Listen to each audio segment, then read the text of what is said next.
Ang sarap ng beef giniling gisado. Kapag ito ang ulam natin, ay happy ang family. Sana matry nyo din ito, guys.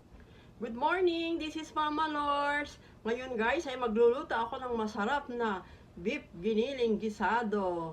Napakasarap nito, guys. Sana matry nyo din. Tapos, ang main ingredients natin, ito, meron akong giniling dito. Beef giniling. 1 kilo ito, pero hatiin ko kasi marami.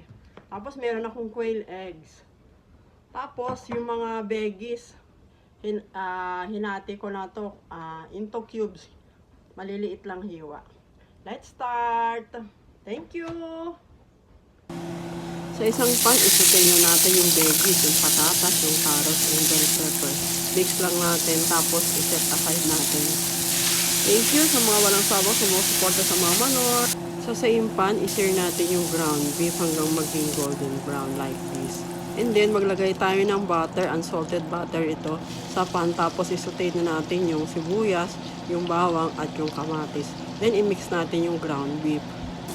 I-mix natin mabuti ito sa aromatics para yung ground beef ma-incorporate naman yung lasa ng mga aromatics. Haluin natin mabuti ito. Then, maglagay tayo ng konting salt, tapos konting groundnut, black pepper. Tapos, haluin lang natin. Lagyan din natin ito ng laurel para pampabango. And after, maglagay na tayo ng 1 cup na tomato sauce. Tapos, i-mix lang natin. Tapos, lagyan din natin ito ng 2 cups water para maluto pa yung beef. Lutuin lang natin, guys, ito sa low heat. Maglagay din ako dito ng beef cube, pampasarap. And then, pag malambot na yung beef, ilagay na natin yung mga veggies.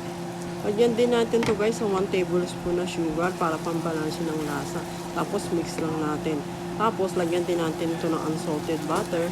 Dagdag sarap din. And then, after, lagyan natin yung quail eggs. Hayaan lang natin itong kumulo pa. Tapos, mix lang natin. And then, kapag ganito na, wow, luto na ito. Ang sarap ng ating beef giniling gisado.